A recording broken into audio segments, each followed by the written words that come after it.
வாங்க இன்னைக்கு நம்ம கோமதி மசாலா கடையில் என்ன சிறப்பு அப்படின்னா ஆர்எஸ்புரத்தில் சாஸ்தா கிரவுண்ட் அப்படின்ட்டுங்க அதில் வந்து எக்ஸ்போ போட்டிருந்தாங்க.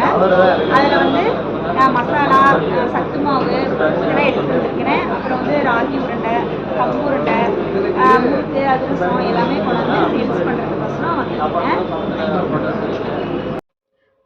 வந்தோம் கோயம்புத்தூரில் ப்ரூஃபீல்ட் போயிட்டு மாலெல்லாம் சுற்றி பார்த்துட்டு வந்தோம்.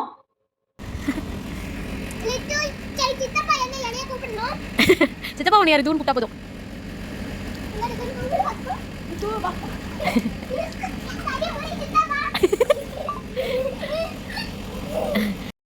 அப்புறம்லாம் ஜிம்முக்கு போனோம். அப்புறம் நீச்சல் குளத்துக்கு போய் நீச்சலெல்லாம் அடித்து குழந்தைங்கள்லாம் விளையாண்டுட்டு இருந்தாங்க. அப்புறம் அங்கே ஸ்டால்ல எல்லாம் இந்த பாரம்பரியமாக நம்ம மறந்து போன நினைவுகள் வந்து தாயக்கரம் விளையாடுறது இதெல்லாம் போட்டிருந்தோம். சூப்பராக இருந்துச்சு.